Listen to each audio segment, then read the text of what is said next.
Good morning दोस्तों। आज फिर मैं एक नया टॉपिक के साथ आपके साथ पहुंचा हूं। आज के टॉपिक में एक कहानी के माध्यम से आपको मैं बताऊंगा।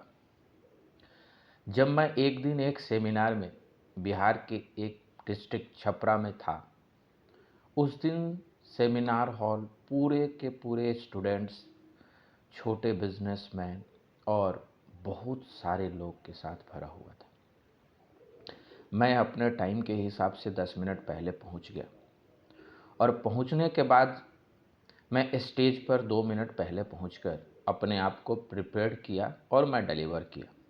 मेरा टॉपिक था डिलीवर करने का, फाइनेंशियली कैसे हम लोग फ्री हो जाए, जिससे हम अपने जीवन में कभी भी फ्री होकर डिसाइड कर पाए कि हमें क्या करना है, हम अपने ड्रीम को फॉलो कैसे कर पाए। यह टॉपिक का समरी था।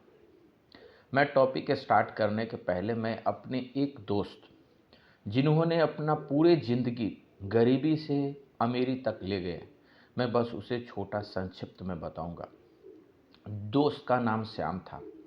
वो मेरे से बचपन में ही साथ में मिला था और वो पैसा से इतना तकलीफ़ में था कि वो अपने पूरे स्कूल का फ़ी और जो भी बुक की रिक्वायरमेंट था वो भी पूरा नहीं कर पाया। इसलिए उसने बीच में ही पढ़ाई छोड़ी और उसने खोज में लग गया कि पैसा कहाँ से कमाया जाए।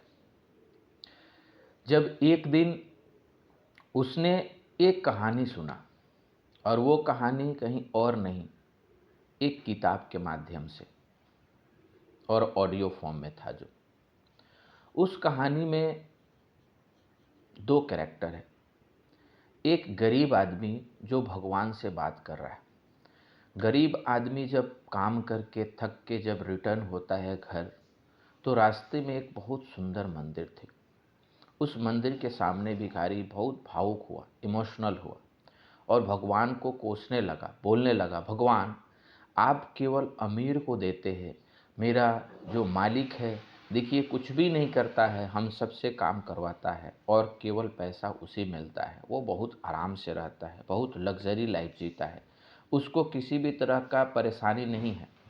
लेकिन हम पूरे दिन काम करते हैं और काम करने के बाद में मेरे को बहुत छोटा पैसा मिलता है, जिससे मैं अपने पूरा परिवार को भी खिला नहीं पाता हूँ, उसकी ज़रूरत को पूरा नहीं कर पाता हूँ।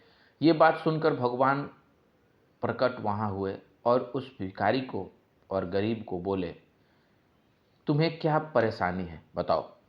गरीब आश्चर्यचकित हुआ भगवान को देखकर। उसने उन्हें झुककर प्रणाम किया और बोला कि भगवान हमें पैसा नहीं मिल रहा है और अमीर को पूरा अमीर को पैसा मिलते जा रहा है। भगवान उस बेचारे पर तरस खाए और उन्होंने कोशिश किया कि ये गरीब क्यों है, इसे अभी रियलाइज़ भी नहीं है कि गरीब क्यों है और अमीर अमीर क्यों है। तो इसलिए उसे एक लेसन लाइफ का सिखाने के लिए भगवान ने डिसाइड किया कि लो, मैं तुम्हारा जो मालिक है ना उसे भी गरीब बना देता हूँ तुम्हारे बराबर, और फिर देखो कि कैसे वो अमीर बन रहा है या गरीब बन रहा है या क्या कर रहा है। मैं 10 साल बाद तुमसे फिर मिलूँगा। और भगवान वहाँ से गायब हो जाते हैं। वो गरीब थोड़ा खुश होता है, घर जाता है और घर जाकर खा पी कर सोता है। अगला दिन फिर जब काम पर जाता है ना, तो देखता है कि उसके मालिक के पास कुछ नहीं रहता है, वो भी गरीब हो गया है जैसे ये था। मालिक घर से बाहर निकलता है और उस गरीब यानी कि जो उसके साथ काम करता था उसके साथ बोलता है कि आज तो मेरे पास भी कुछ भी नहीं है, मैं जैसे तुम हो वैसा मैं भी हूँ, काम हमें करना पड़ेगा क्योंकि हमें अपने परिवार को खिलाना है शाम को। तो चलो दोनों आदमी कहीं कुछ काम करते। दोनों ने निकल गया। रास्ते में उसे एक तालाब मिला और वहाँ बहुत लोग मछली पकड़ रहे थे। यही देखकर वो दोनों डिसाइड किए कि हम आज मछली पकड़ते हैं और इससे हम अपना गुजारा करेंगे। दोनों पूरे दिन मछली मारे। मछली मारने के बाद एक छोटा मार्केट में ले जाकर बेचे। दोनों के मछली 500 रुपये की हुई। 500 रुपया अपना कैश लेकर वो लोग चल दिए घर। गरीब ने क्या किया, वो पूरे 500 रुपया को एक लग्जरियर लाइफ जैसा पूरे पार्टी के तौर पर मनाया और शाम में बहुत अच्छा डिनर किया, पूरा आनंद और खुशी के साथ जिया। अमीर आदमी ने केवल उसमें से 100 रुपया ही खर्चा किया और दाल रोटी और सिंपल खाना जो शरीर के लिए ज़रूरत है उसको पूरा किया, बाकी के 400 बचा लिया। ये चलते रहा। 5 से 7 दिन बाद अमीर आदमी जो था ना, उसने सोचा कि ये काम कैसे मेरा बिना हो सकता है। और ये उसके दिमाग में एक आइडिया आया कि यहाँ पर बहुत सारे लोग बेरोजगार हैं जो काम नहीं करते हैं। अगर मैं उसे 200 रुपया दूँ तो वो मेरे लिए दिन भर मछली मार सकता है। तो ये सोचकर उसने 2 आदमी को नया लाया अपने साथ और बोला कि मैं पूरे दिन तुम्हें मछली मार के मेरे को दो, मैं तुम्हें 200 रुपया शाम में दे दूँगा। वो लोग खुशी होकर मछली मारे। इस तरह से क्या हुआ कि वो 2 लोग का मछली भी 500-500 की हुई और इसका 500, यानी टोटल 1500 रुपया इसका हुआ।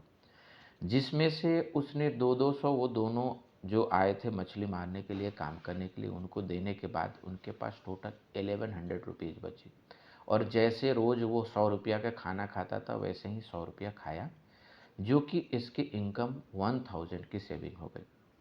तो इससे इसे रियलाइज़ हो गया कि मैं ये काम और भी जो लोगों के बीच में लाऊंगा, क्योंकि उसके पास तो उतना रिस्क लेने के लिए एबिलिटी था 5 दिन में। क्योंकि 5 दिन में उसने लगभग 2000 रुपीज़ सेव कर रखा था और उसने रिस्क लिया कि अगर कुछ नहीं भी होता है तो 2-2 400 रुपया मैं देकर देख लूँगा। तो उसको रिस्क का रिवार्ड अच्छा मिला और उसने अच्छा कमाया। ऐसे कंटिन्यू होते रहा।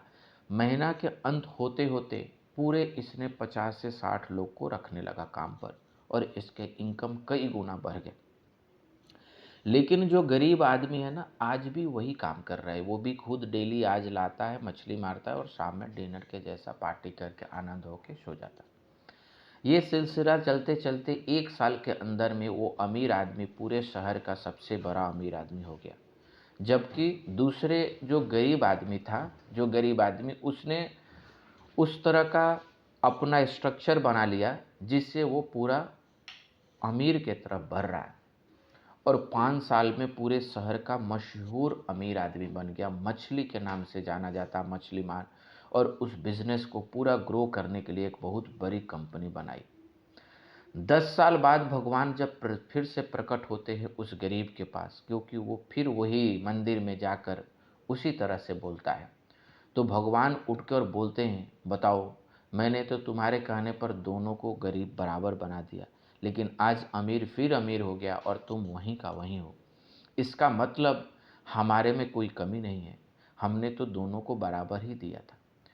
तुम्हारे ऊपर, तुम्हारे दिमाग और तुम्हारे सोच के ऊपर डिपेंड करता है कि तुम अमीर बनोगे या गरीब। तो इसलिए मैं बोलता हूँ कि तुम भी अपना सोच अमीर के तरफ बनाओ। जब अमीर के तरफ सोच बनाओगे तो अमीर बन जाओगे, गरीब की तरह सोचोगे तो गरीब बन जाओगे। इसका भी कुछ एग्जाम्पल है। वो गरीब आदमी बहुत मायूस हुआ, बहुत उदास हुआ और भगवान से बोला, भगवान आप ही बता दीजिए अमीर का क्या सोच होता है, क्योंकि मैं कुछ नहीं समझ पा रहा हूँ। भगवान कोशिश करते हैं कि पूरे उसे फिर से समझाऊं और उसे बोलते हैं, आओ बैठ जाओ, मैं कुछ करैक्टरिस्टिक्स और कुछ एग्जाम्पल देता हूं जो अमीर आदमी सोचते हैं। मैं उसके बारे में नेक्स्ट टॉपिक में डिस्कस करूंगा। धन्यवाद।